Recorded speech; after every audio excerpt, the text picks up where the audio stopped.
আব্বা আব্বা কি হলো রে? আব্বা ঈদে তো আর 2 দিন বাকি আছে, আর জামা কাপড় নিতে হবে, টাকা দাও।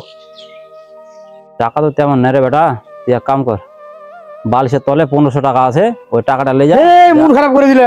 1500 টাকা কি হয়? আর বন্ধু বান্ধবরা সুন্দর মার্কেট করছে, আর 1500 টাকা আর ফুলবেনি পাওয়া যাবে না। জুতা নিতে হবে, শার্ট নিতে হবে, আর চশমা নিতে হবে। শোন শোন, আমরা এখন গরিব মানুষ, এই পেন পাওয়া যায় 3000 টাকা দিয়ে পাওয়া যায়, 300 টাকা দিয়েও পাওয়া যায়। তুই এই পেন নিবি তুই 300 টাকা দিয়া, আর শার্ট নিবি তুই 500 টাকা দামের, তাই তো হয়ে গেল রে বাবা। আমরা তো গরিব মানুষ, তুই জিনিসটা বুঝবি না।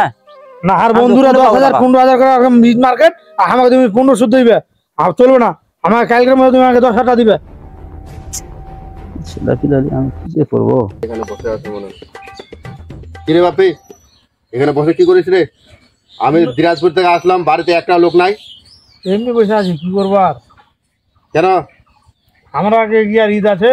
ঈদ হলে তোর গে আছে কেন? ঈদ সবার ঈদ, তোর কি হয়েছে বের আবার? আব্বা আগে ঈদে 1500 টাকা দিছে। আচ্ছা কথা তুই 1500 টাকা কি হয়? 3000 তো লাগে ফুল প্যান্টটা, শার্টটা লাগে 500 টাকা, জুতা লাগে 500 টাকা, 1500 টাকা দিছে।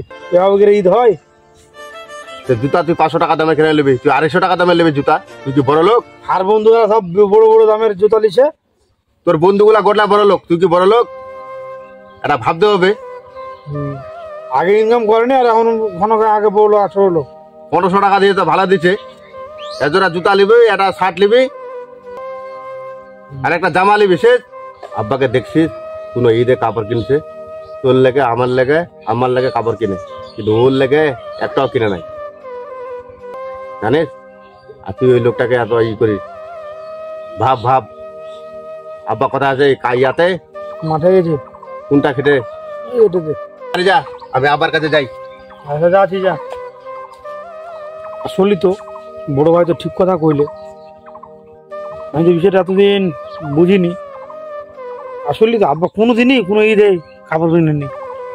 আমার গেলে কিনছে, ভাইয়ের লেগে কিনছে, মার লেগে কিনছে, ওকে কোনদিন পিঁধে দেখিনি। ওই ছেঁড়া জুতা, ছেঁড়া পাঞ্জাবি আর ছেঁড়া গেঞ্জি পরে থাকছে। আসলে আমরা ছেলেপিলারা এরকম যাই, আব্বার কাছে মাপ টাপ চেয়ে আসি, ভুল শেয়ার করে আসি। আসলে তো আমি বড় ভুল করে দেখি। আব্বা তুমি এটা আছো?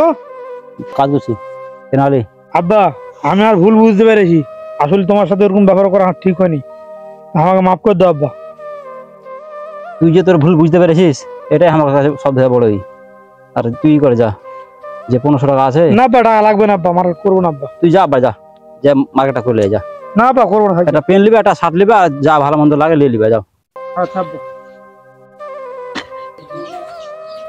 আব্বা আব্বা এই মার্কেট করলেন ভালো লিবে না, ভালো লিবে। এই আব্বা যে তোমার লিখে আব্বা, যে তোমার লিখে আব্বা, আমার কি দরকার ছিল এটা? আমি দেখেছি আব্বা, কোন ঈদে তুমি নতুন কাপড় কিনো না। আমার লাগে কি দরকার ছিল?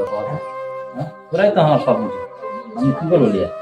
আমার তো এভাবেই চলে। আব্বা যে শ্রদ্ধা পাইলে হালে লিখে আব্বা, আর এগুলা ভাইলে লিখি। এত কিছু কি দরকার ছিল? সবার ঈদ সমান হলো, টাকা দিতে দেবো আমি 1500 হোক আব্বা, সবার মতো ফ্যামিলি সবার একসাথে ঈদ হলো। আমি তোমাকে জীবনে নতুন কাপড় পত্র দেখে নিতে আজকে হলো, আমি এটা ভুল বুঝতে পেরেছি আব্বা। এগুলো এইসব আমার কিছু দরকার নাই। তোরা যদি ভালো না থাকিস, এটাই আমার সব থেকে বড়। তোরা তো আমার স্বপ্ন দেবো। তোমরা ভাই কই যা, আমি কারিগরের দিতে